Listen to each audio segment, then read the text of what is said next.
It's often said that fighting games are a lot like chess. So, why aren't people approaching learning fighting games more like chess? More specifically, why aren't more people actively learning about every character, like every piece in chess?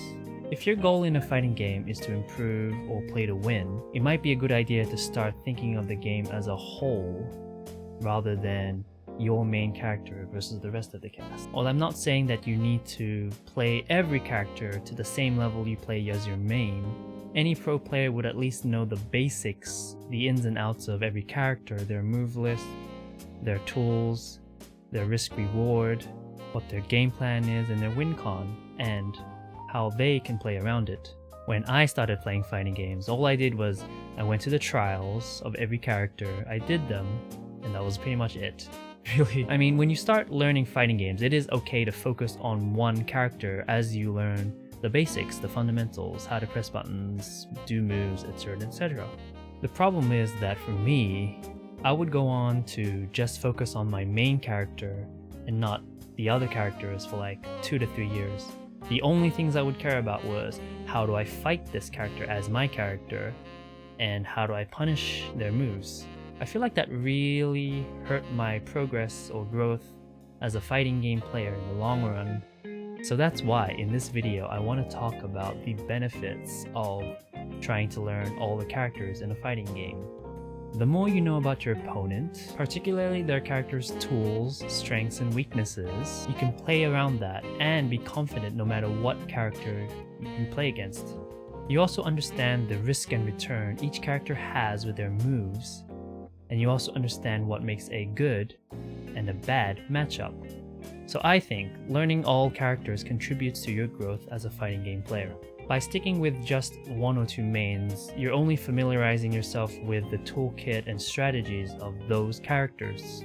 By learning to play other characters, you're introduced to brand new tools and strategies, and you slowly start to grasp what's possible within fighting games. So, by getting exposed to what every character can do and the strategies that revolve around each character, you become a better overall player and much more flexible when it comes to thinking. A lot of players will tell you that if you hit a plateau, one of the most common pieces of advice would be to try a new character. And it works. It's a breath of fresh air, but it's within the same game, so you are still playing under the game's system. Also, by learning how to fight with each character, you are building your problem-solving skills. At the start, you don't know what your buttons are, what your anti-air is, or what your overall strategy is. So with each time you're putting yourself in that position and starting over, you're testing yourself, testing your fundamentals of how can you use your fundamental knowledge of the game to understand how to learn how to use this character, and that in return solidifies your fundamental skill. And that leads into my next point, which is purposely putting yourself in uncomfortable situations. Look, nobody likes to feel uncomfortable. We all have this instinct to want to stick with what we think is the best option. However, great players know better than that.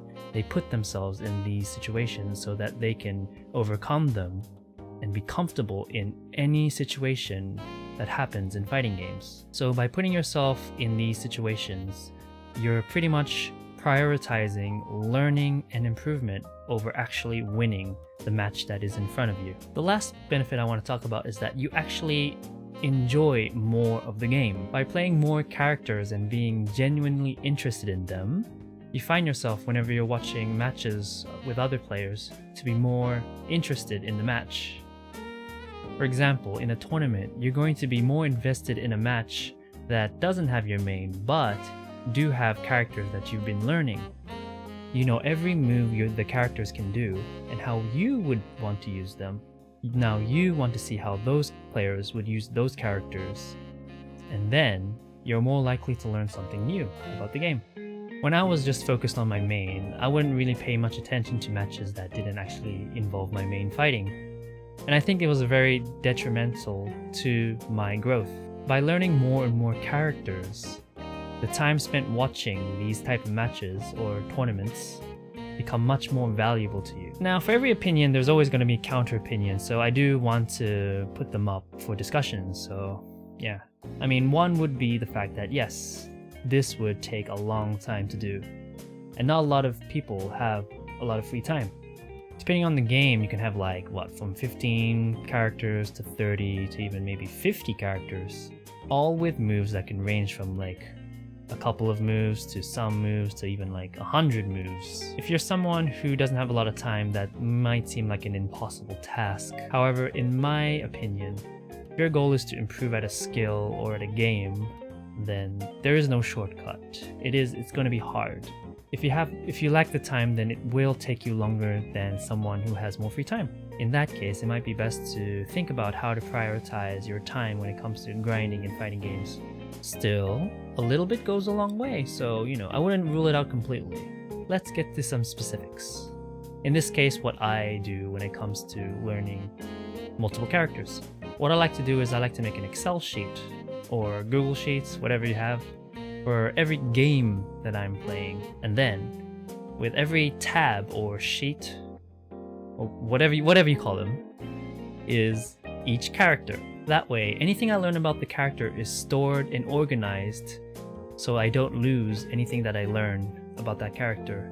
And then along the lines, if I learn something new about a specific character, I can always go back and add to it. The things I would write would be a list of their moves or toolkit and the risk and reward that each of them has. Also, depending on their toolkit or the type of character, I will also try to come up with an overall game plan in the neutral or when it comes to defense or offense. A lot of game developers and players have put, guides or their theories of how characters work online. So I do take their thoughts into account because it's a lot easier than starting from scratch. However, the important thing is that you yourself have to test it in real matches. So you need to play as that character. When you play with a character and you have the theory of how they're supposed to play, your skills or experience might be lacking to actually pull it off or to understand how it's supposed to click together. So at this point, you're trying to fill in the gaps and you're trying to build your experience with, like, when it comes to theory and actually putting it into practice. And of course, the more you do this, the easier it gets. I've been doing this a lot lately with a game called Guilty Gear Xrd Rev 2. I picked up this game this year, and each week I try to learn a new character. So each week I only play that character and I try to learn the basics as I play in real matches. While doing this doesn't help me win a lot of matches, or win in general, I feel like it does help me expand on my skills as a fighting game player. So I'm also doing this on stream, so if you're interested in seeing my learning process, I highly recommend you come and join and check it out. Also, feel free to come and discuss and ask questions about this topic, or any topic regarding fighting games and improving in them. Alright, thank you for watching. I would really appreciate it if you would leave a sub, a like, and a comment. Apparently, if I get 100 subs, I can finally get a real URL instead of this weird nonsense, whatever that is. Anyways, catch you guys in the next one. Cheers. Oh shit! Ah shit, that was the worst idea.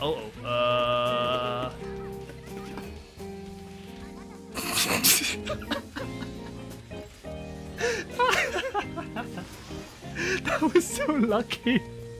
Did you see that?